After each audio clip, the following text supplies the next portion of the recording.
by our contract to turn up on once again on a holiday, which will be off doing many other interesting, exciting things.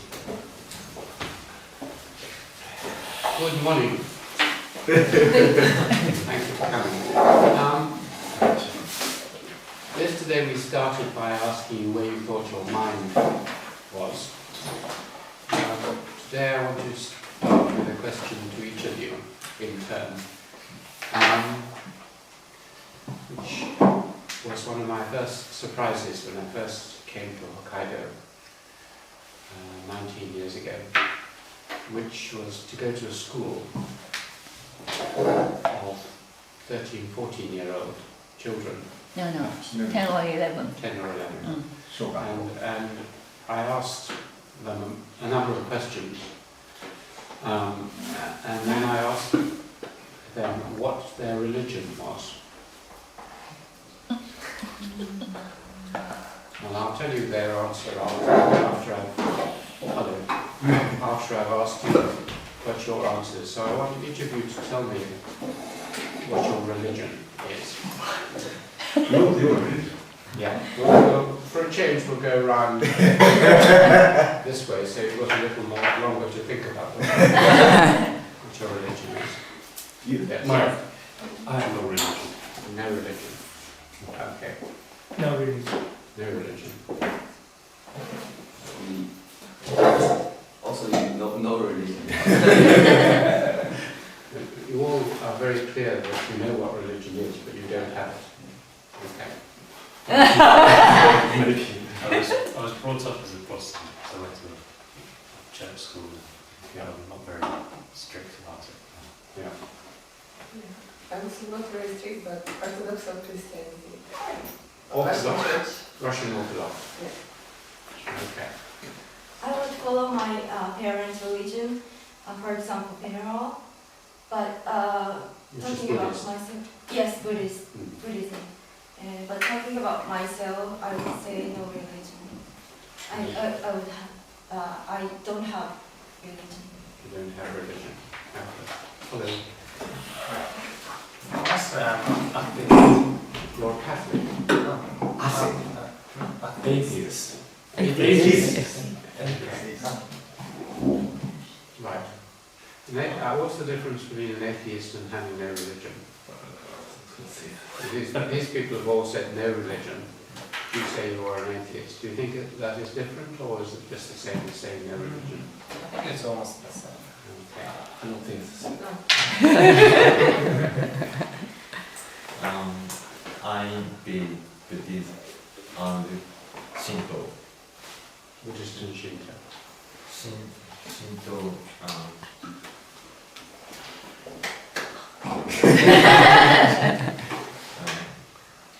And Buddhist. I'm Buddhist. Buddhist. Yes. Both. I believe. You believe? Yeah. Alright. I don't have any religion. No religion. No religion. I'm only Catholic, but I'm not religious. No religion. No religion. We haven't got many religious people here. And there was someone who just came in. Yes. What is your religion? I have no religion. No religion. Yeah. Okay. But you all, when you say you have no religion, you all seem to be quite clear that you know what religion is in order to say that you don't have it. Good. Just take just a couple of people here. If you know that you don't have it, what do you think it is that you don't have?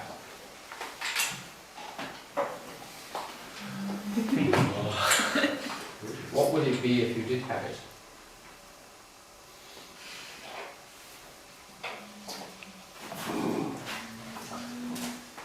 Can anyone define at all what religion is? What is the Japanese word for religion?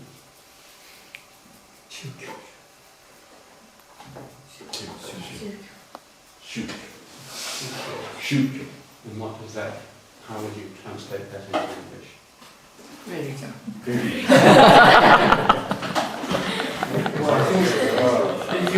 If you decode the kanji, perhaps it means the teaching of the forefathers, or the teaching of forefathers, something of that sort.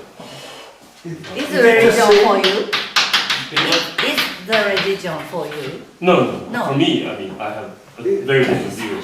Can you write the same word? It's the same word. word. It's the same word word. in China. Yes. It's the teaching, and it's your ancestors. Yeah. Yeah. Ancestral teaching, Ah. something of that sort. Ancestral teaching. Does it imply they're teaching about anything in particular?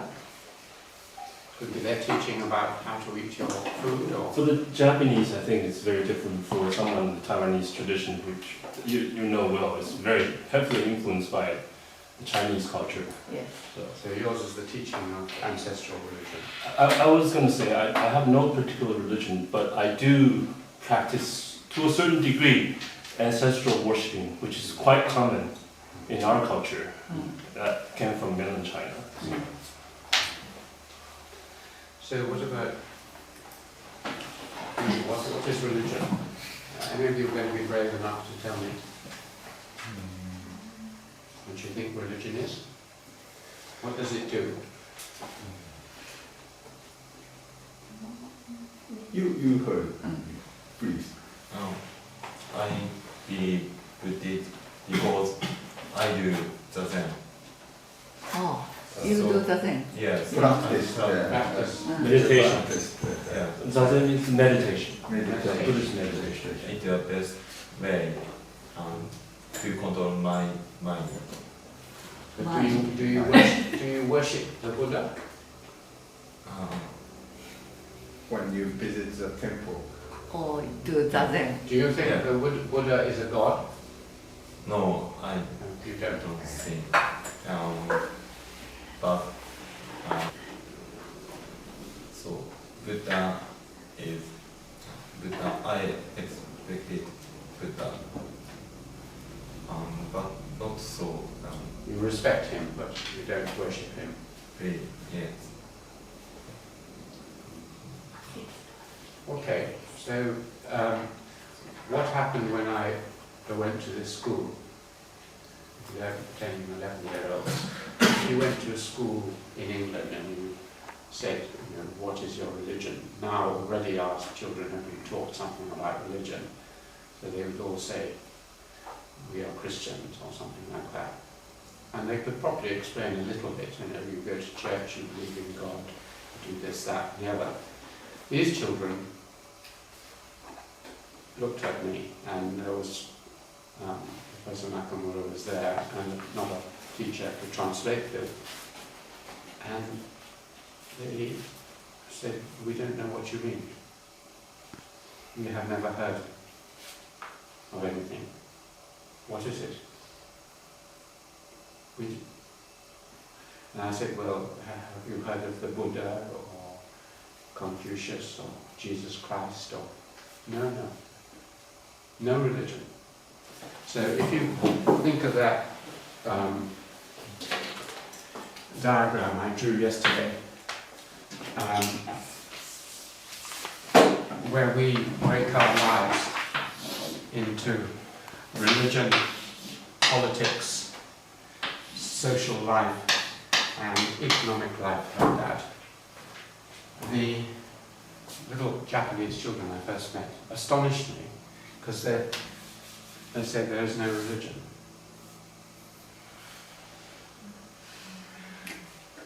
Or again, another sign that there is something odd about Japan, very odd, and this is the heart of all the things we have been discussing, is that if you look at the way in which societies are organized in all the civilizations, this is meant to be a map of the world, by the way, just in case.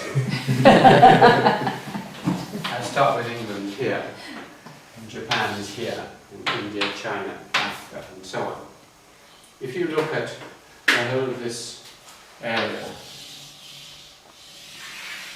this area here, which is sometimes called Eurasia, though this is not so true of China, but certainly across here and including India.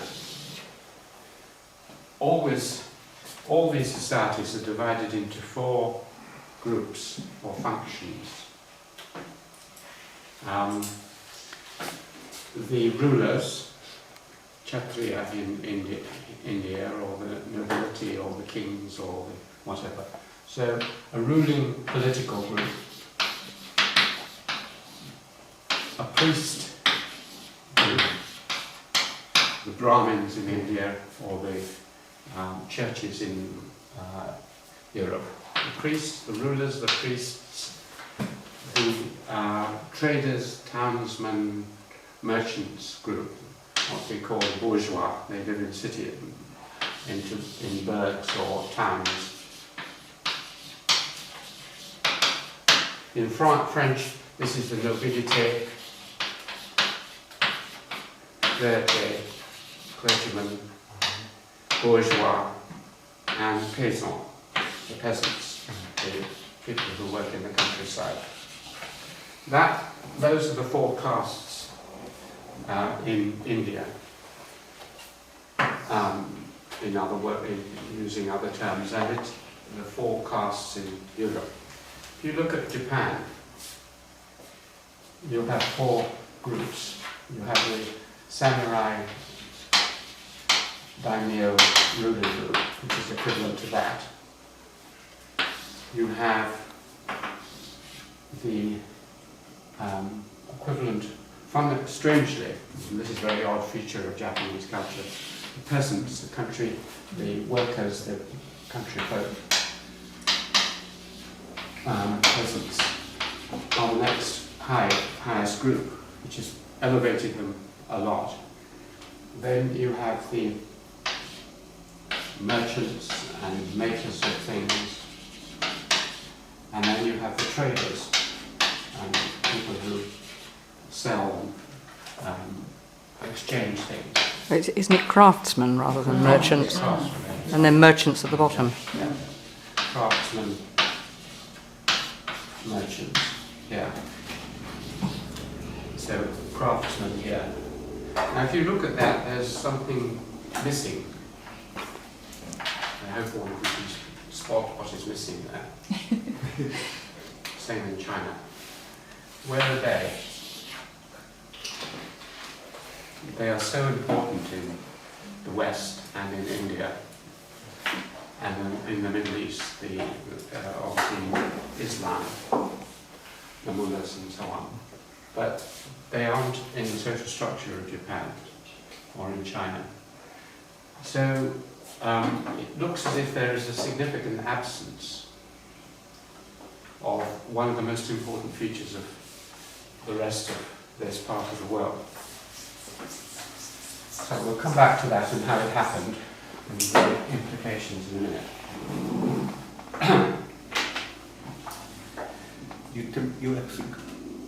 Does everyone understand that so far? Okay. In fact, there are 3 religious systems in the higher civilizations, that is, civilizations with written languages, cities, crafts and so on, what we call civilization, as opposed to small tribal groups. There is one here.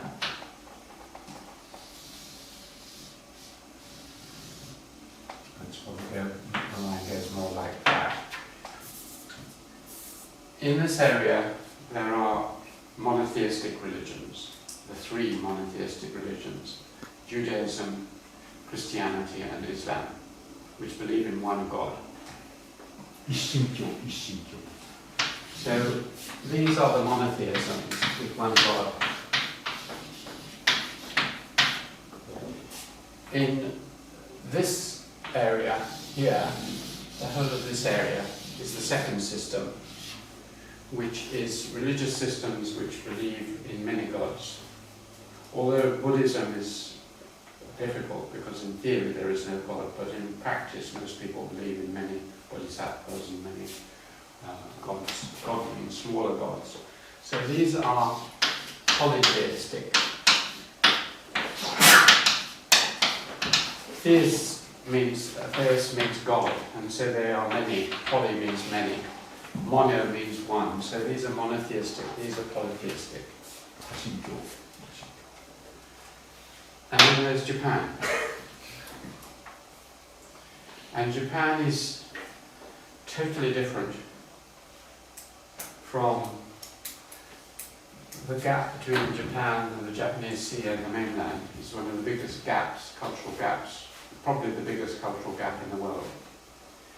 Because Japan has, as we'll see, no religion, which dominates all these other systems. So these are very different, monotheism and polytheism, but they are all part of one order, kind of world, as I'll explain later. And Japan is not part of that world. Until you understand this, you won't understand your very strange civilization that you live in. Now, I'll start with the world I grew up in, like Jonathan. I was brought up in England as a Protestant, and I was therefore someone who was living in a very small island which had converted to Christianity. The formal date for this was 664 after the birth of Christ AD, the Synod of Whitby. This is about 1500 years ago. England became Christian. The result of this has been to shape almost everything about the world I live in, every part of my life. My morality, my aesthetics, my politics, everything is influenced by religion. Religion is everywhere. I didn't really realize how strongly this was the case until we were visited on a number of occasions by Professors Nakamura. Because I thought, like some of you, that I had been brought up religious, that I no longer believed in this, and therefore I had no religion. And if you'd asked me, I would have said, I have no religion. I'm an agnostic. I say I don't know. I'm not sure there is no God. I can't prove there is no God, but I can't prove there is one, so I'm agnostic.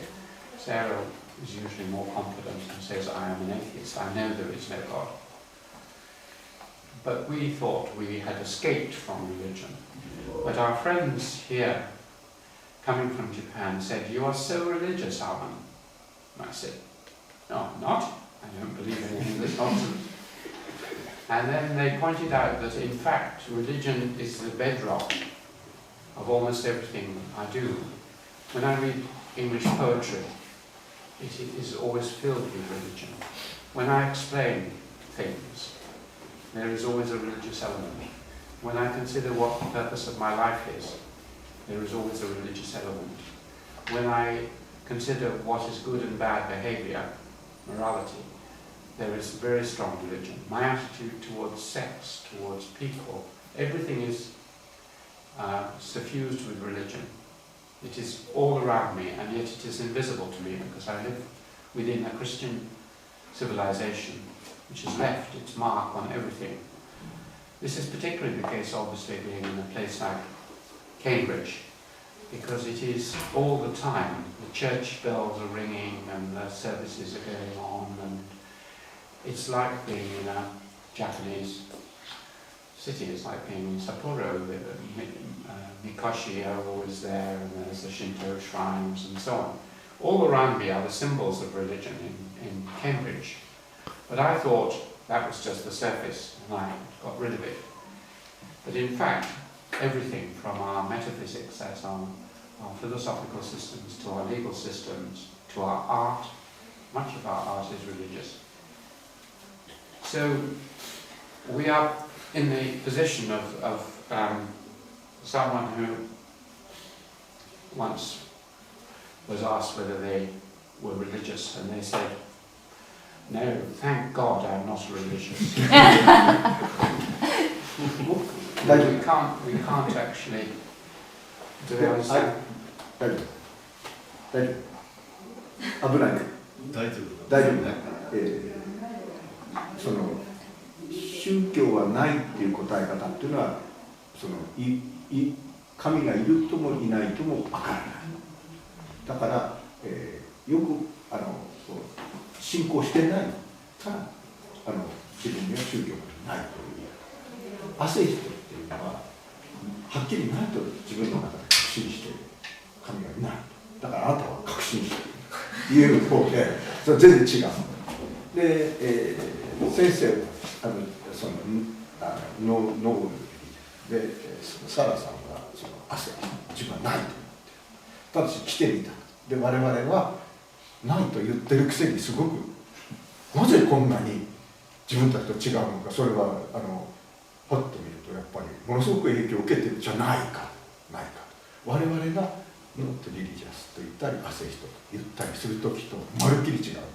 でそれで、彼ら2人はあるいは彼らはその、自分たちはないと言いながらすごい大きな土台の上に乗っかっているということが分かった。初めて分かった。こいつとまるで違う。でこの絵っていうのはその、大なり小なり土台に同じ神様の土台に乗っているところ、一人の土台に乗っているところたくさんの、少し違うんだろうけど乗っているところまるっきりないとこ来た言うんで初めてガーンと来たいうふうにそういう。Okay. So, what is religion? If you ask me, you found it very difficult to define what you thought religion was, which I hope we'll have a chance to talk, so we'll sandwich at lunch, to find out why you found it so difficult to say what you thought religion was. Whether it's the problem of language or English, or because you have no idea, which I suspect it may be the case, that you have no idea what religion is, you just know you don't have it. But what is religion for us? We are very clear what religion is for us. It's three things. Religion, the first thing religion is a philosophical system explaining the way the world is. So it's a system of philosophy.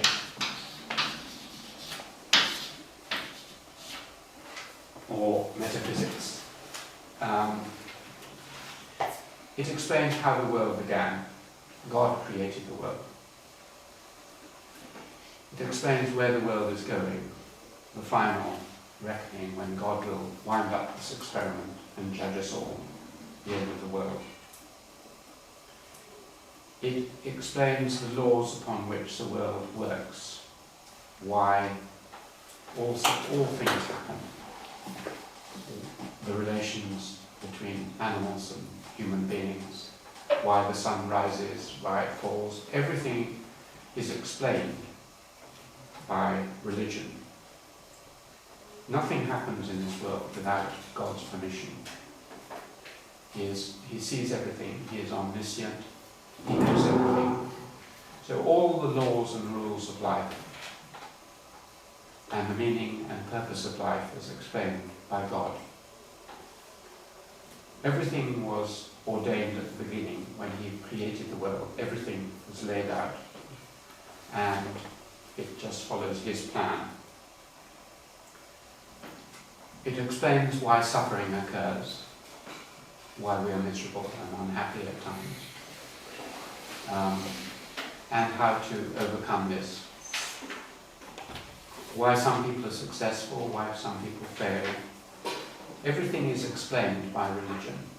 So it gives us answers to all the large questions, and this is what I think Professor Nakamura saw in the way that Sarah and I talked about the world, that we were constantly, as they put it once, whenever you have a philosophical problem, you always solve it by this magical card, like in a game. You have the magical card. When you can't solve a problem, in the end you say, it is God.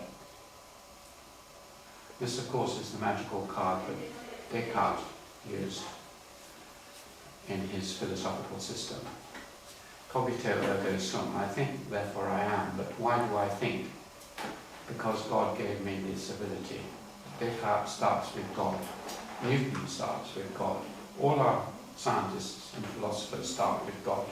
Einstein, as we were reminded when he was asked whether he was religious, he said, well, I don't believe in a particular God or gods, but I believe that there is a wider power out there which causes me wonder and amazement, and I can't understand.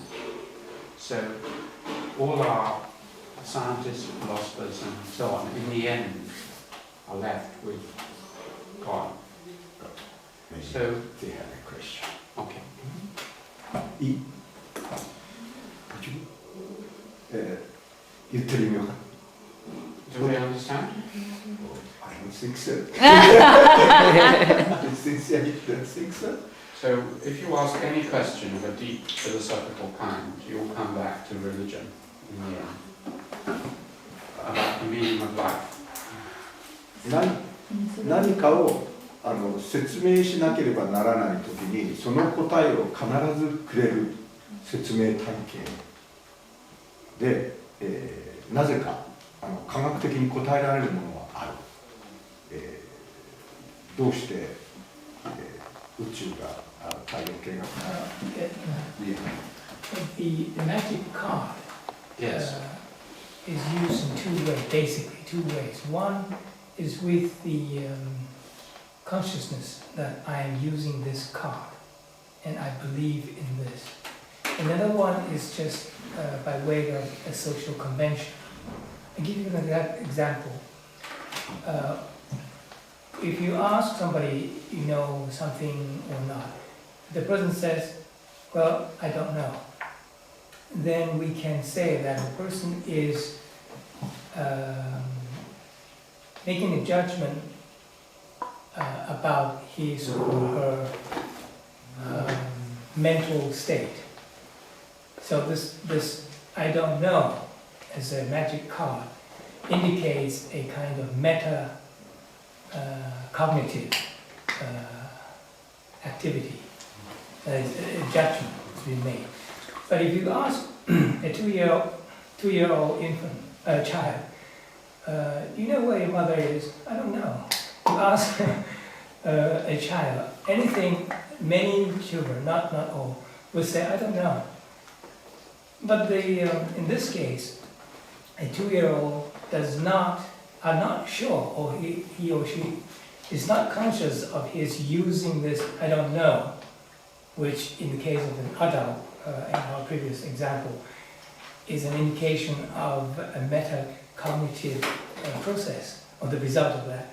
But a two-year-old doesn't have that. He just he learns it from the adult. You know, when he's not interested, he said, I don't know. And I think this situation can be applied to the question of what your religion is, or to your case, when you say consciously you don't think you have any religion, but actually in your behavior, when observed by others, they are all deeply religion-based.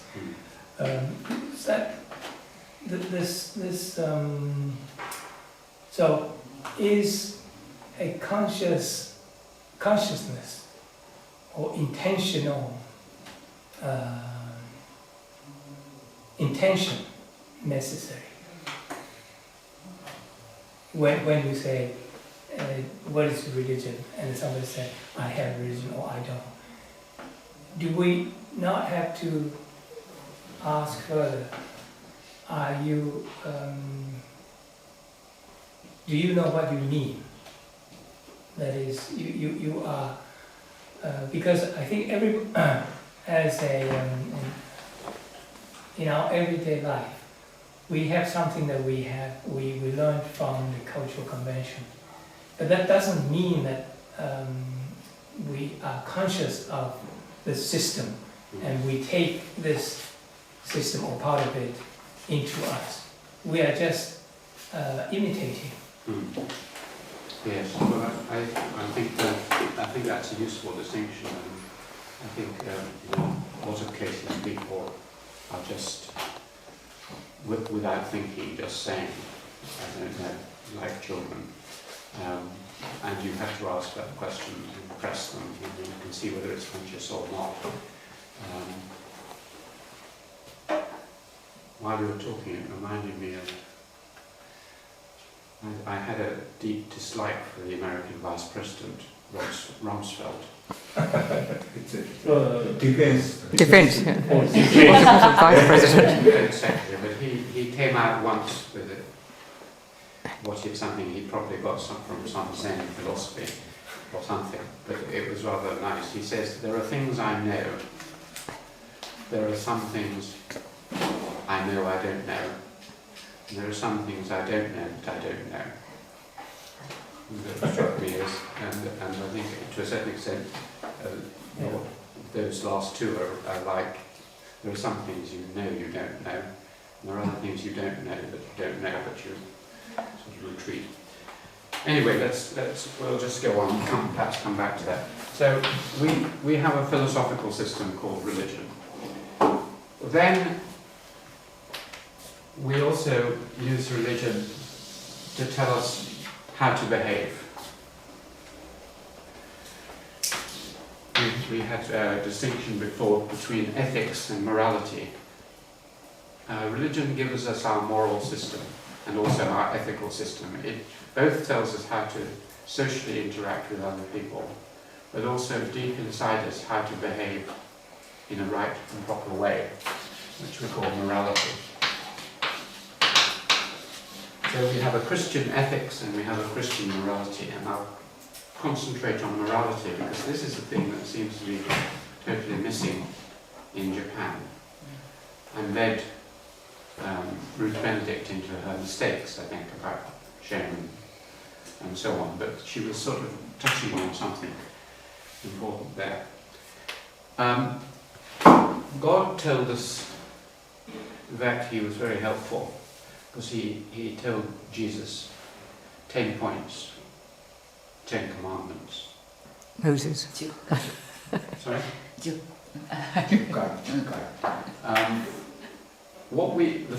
This is what to believe. Philosophy is what to believe.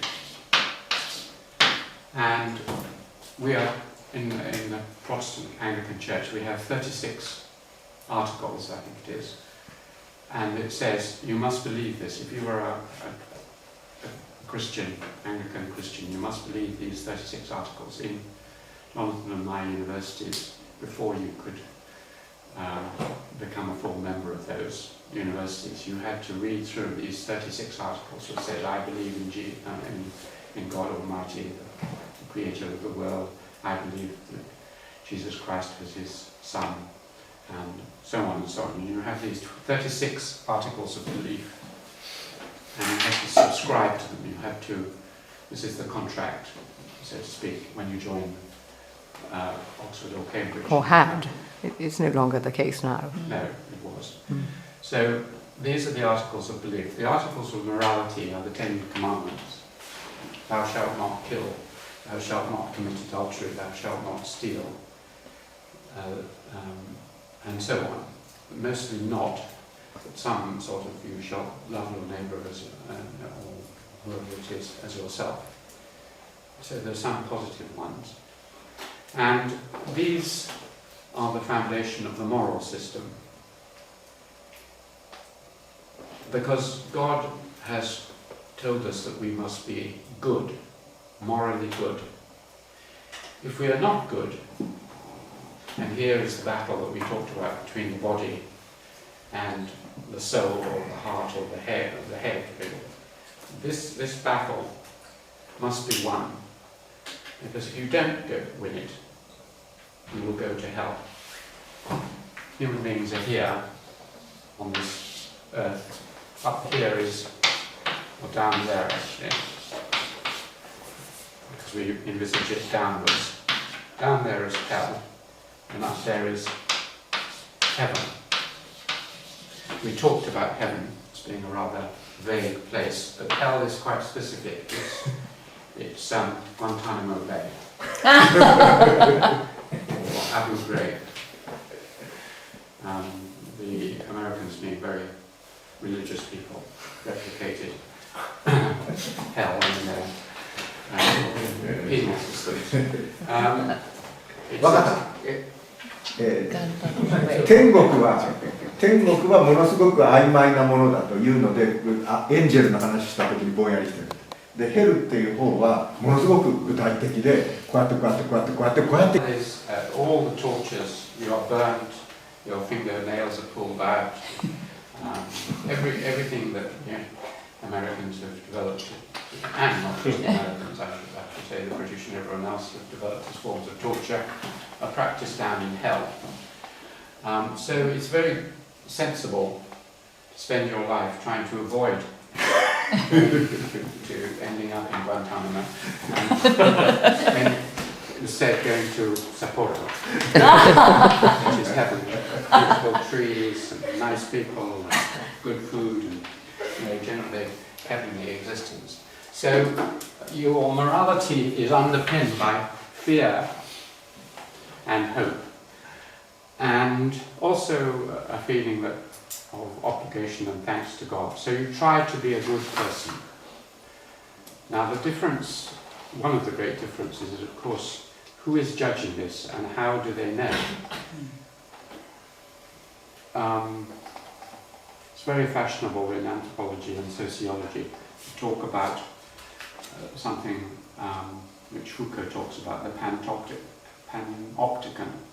which is a kind of prison system that was developed by Jeremy Bentham, where the warder, the person in charge of the prison, lives here, and all the prisoners are around here, and he has lots of little spy holes. It's rather like the system that's now widespread in Britain, particularly, where you have cameras everywhere. It's based on the same idea. And you don't know whether anyone is looking through these cameras or watching. I mean, in most cases they aren't. But you know that they could potentially be watching you. So the prisoners all around here don't know whether the warder is asleep or looking out and seeing what they're doing. So that's a panopticon, and that's a surveillance society which Foucault talks about.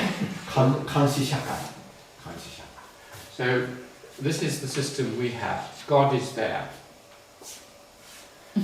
And not only, he's much better than these closed circuit television or surveillance things, because God is so powerful that he's awake all the time. He's watching all the screens. He never sleeps. So, as it says in the Bible, he knows when a hair falls out of my head. There are not many left, but the ones that are left, he can watch every one drop. When a sparrow falls from the sky or loses a feather, God knows. So you may, in Japan you can go off and do awful things, and you may have a conscience about it, you possibly do, but no one else knows about them. With us, God knows every single thing, and he's keeping, of course, to decide whether you're going down to Guantanamo or up to Sapporo. He's keeping a log, and every time you do something bad, like at school, he gives you a bad mark. When you do a good thing, he gives you a good mark. At the end, when you go to the gates or the judgment chamber, and St. Peter is there, and he says, "Sorry, Macfarlane." We were discussing this, you see, because Sarah is a very good person, so he's going to say, "Oh, Sarah-san, yes, very good." And I just imagine the moment when I'm saying, "Bye." No, she's atheist, so she's not supposed to. So Religion for us is morality and belief. And then, so religion deals with what we call dogma, that is things you must believe. Eschatology, which means what is going to happen to you after you die. So it is underlying our sense of progress, of time, of what is right and what is wrong.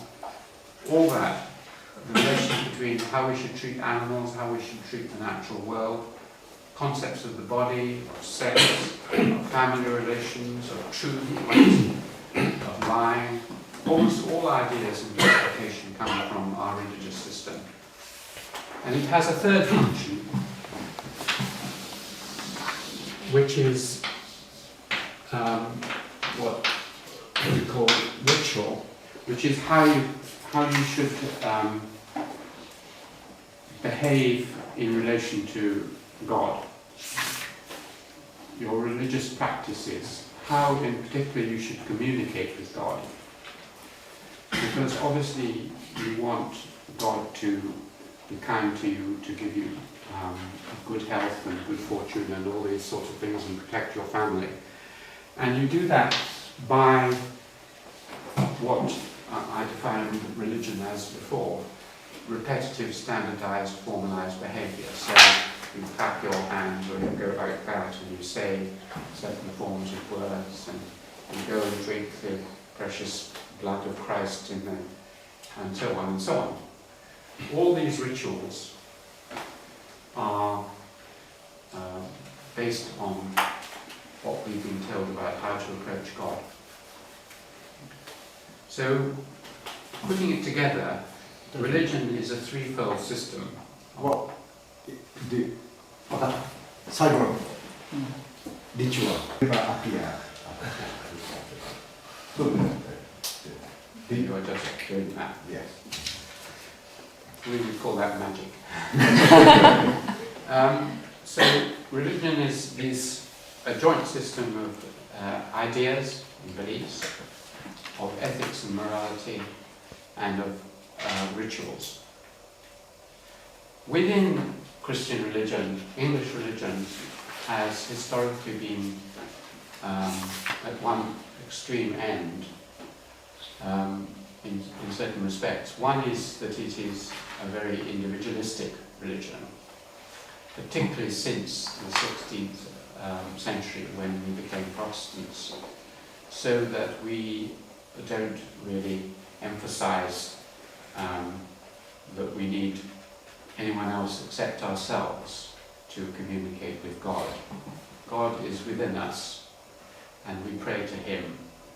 So you don't really have to go to have a priest or go to a church. God is eternally with you and He is watching you. So you can have a direct telephone line between you and God. We all carry mobile phones around with us with God's telephone number, and so we can send Him text messages and He sends us text messages all the time as individuals. If you were in Catholic culture, you could do a bit of that, but you also have to go to some official. More like in Japan, you have to go to some official who will then go to another official, who will then go to another official, who will then go to God, or some higher power, but you don't have a God. And then things will come down again. That's like the Catholic system. So that's one feature. It's very individualistic, and it's also partly related to that, rather tolerant, because each of us thinks that other people can have their own opinions. Queen Elizabeth, the first Queen Elizabeth, after the Reformation, famously said, when the church people around her were saying, well, you should check up on the religious beliefs and behaviour of your population, your subjects. She said something famously like, I believe that I should not spy into people's souls. what they believe in down inside them is their business, not mine. As long as they behave outwardly, that is okay. I mean, it's between them and God. So, what you believe privately is up to you, to a much larger extent than in many Christian societies. And this is something which I've observed a lot in a place like Cambridge, because although it has been, in an outward sense, a very Christian place, there are lots of churches and we have lots of services, and you have to agree in the past to the beliefs. In practice, what you believe is up to you. If you want privately to think this is all nonsense, if you want to believe in that the world is ruled by little green men coming down from Mars who secretly rule the world, that is up to you. In Cambridge, always, how you behave is more important than what you believe. So, if you are a very devout, believing sort of person, but you eat your food very badly, that is a far worse sin. So as long as you are a nice person, you eat your food well, you talk in the right accent, then that's fine. And indeed, the English have always had something of a suspicion. You find it in many of our novelists and in playwrights, in Shakespeare, in Oscar Wilde, and so on. They are always kind of being critical of clergymen and of too much faith. George Bernard Shaw, Three Plays for Puritans, is a very good example of this sort of attack over too much religious enthusiasm makes us worried. You should not try and force your beliefs on other people. They have a right to think what they like to think. Whereas in many societies, it's much more what we call evangelical, much more full of zeal. So those are the two features, individualism in religion and tolerance to a large extent. Yeah. その宗教の中で、2種類分けよう。で、Last feature is that we have, there was a German poet, I think Schiller, who talked, my German is no good, so I won't give you the German word for it, but when translated, it means disenchantment. Enchantment means a magic spell holds you. Disenchantment means that the magical spell has been pushed away. Miyazaki, Miyazaki Hayao, takes his children and adventures into a magical world of enchantment, and then come out into the ordinary world. Well, Max Weber, the sociologist, talked about the disenchantment of the world. That means that the magical, strange, miraculous world is pushed away. And in the form of religion which we have in England, this has happened to a very large extent. The English and the German and others who became reformers, the Reformation, the Catholics believe in a world of magic, where, for example, God can come down and change ordinary wine into blood, or create miracles, or interfere with this natural world. It is still enchanted to a certain extent. The Protestants said this is all nonsense. This world is this world. God's world is that world. You may have communication with him, but he doesn't interfere. He never... Miracles are over. There is no... God's finger and hand doesn't come down into this world at all. So God is right up here, and we are right down here. And there's a huge gap.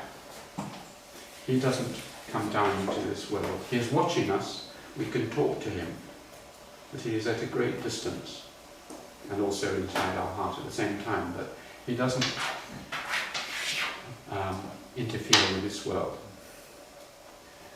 Now, that's the last feature, the disenchantment, extreme disenchantment of our world. Do you need to explain that? The last thing I want to tell you about is something that is at the end of my book on Japan, and was finally the explanation for this fact that Japan is totally different from all these religious systems. And this is something which is hardly known now, even in the West. It's forgotten. There was a great thinker, one of the greatest social thinkers and philosophers of the 20th century, who called Karl Jaspers.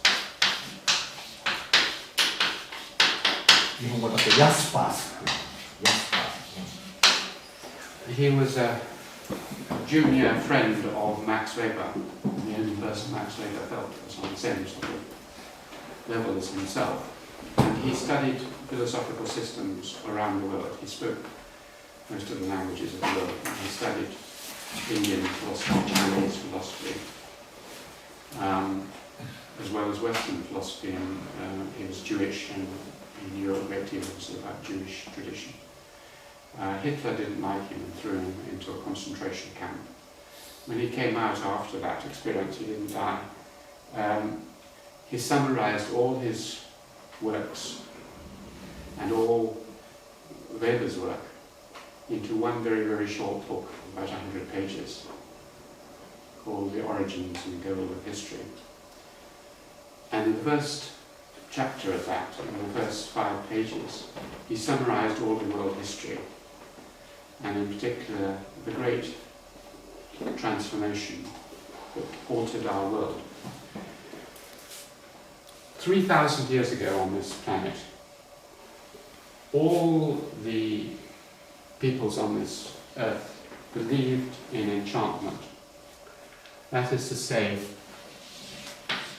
here you are, living in your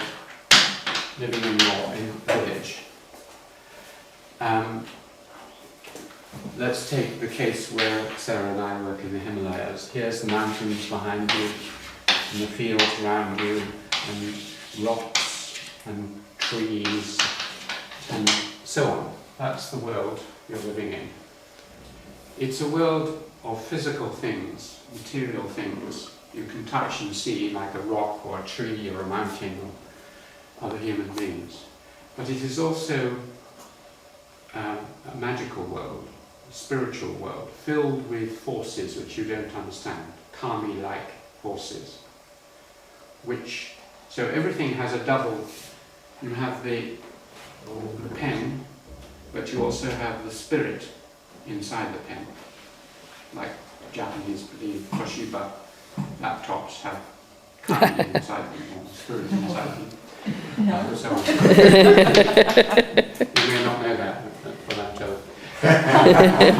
So, in the area where I work in the Himalayas, it's slightly less so, but it's still largely an enchanted world. You go up to a rock, and it's not just a rock, it has a little god in it. You go to a tree and you tie something around it because it has some sort of spirit. The land of the dead is not out there, it's just in some different dimension. It's just over the mountains over here. And it's just like this world, except without the pain and suffering. So all the time the shamans can bring down the spirits, and there are spirits all around you, swirling all around you. And as Professor Nakamura says, your own spirit can escape from your body and go and harm someone in the night and then come back, and so on and so on. So human spirits are very fragile, and if a child is sick, you have to make sure that their spirit doesn't escape from them and go somewhere else. You tie strings around their neck and so on to stop that. So this is an enchanted world where there is no separation, absolute separation between what we now call the supernatural and the natural, between matter and spirit. And this is how all the world was 3,000 years ago. Every society, China, India, they were all enchanted worlds. Then, according to Jaspers, for some amazing reason which no one understands, sometime between 800 years before the birth of Christ, and about 200 years before the birth of Christ, in other words, about 2,500 years ago, roughly, in that 600-year period, all over here, philosophical systems developed which started to break this enchantment, which began to suggest that instead of an integrated world where humans and spirits and so on were all mixed up like that, the world was in fact, there was this world we live on,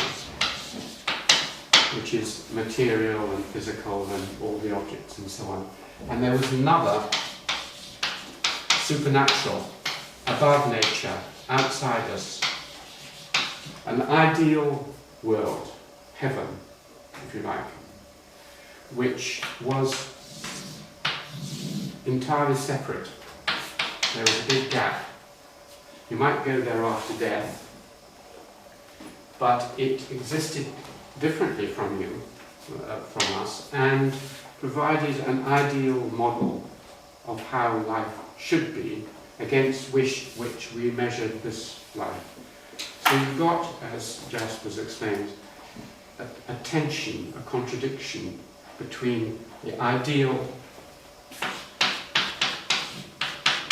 world of heaven and the gods and the real.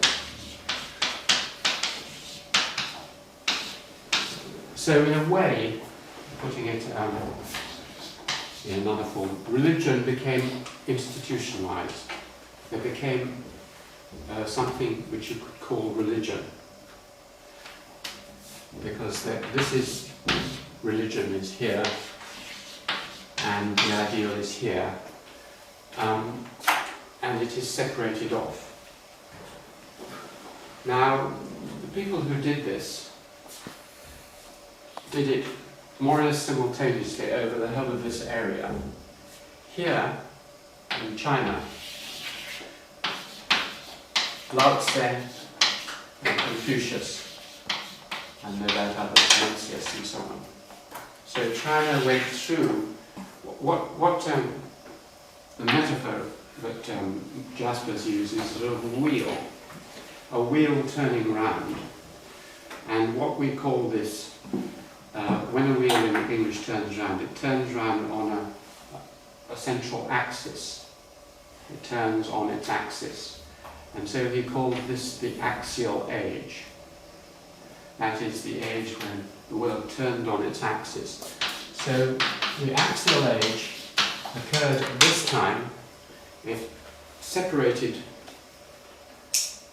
the material world from the spiritual world and created religion. It occurs in China and whatever, this area with Confucius and Lao Tse. It occurred in India at the same time with Buddha and some of the basic writings of Hinduism, the Upanishads. It occurred in the Middle East, Persia, with Zarathustra, or Zoroaster. It occurred in another part of the Middle East with the greatest of the Old Testament Jewish prophets, Elijah, Isaiah, and several other great prophets of the Jewish religion.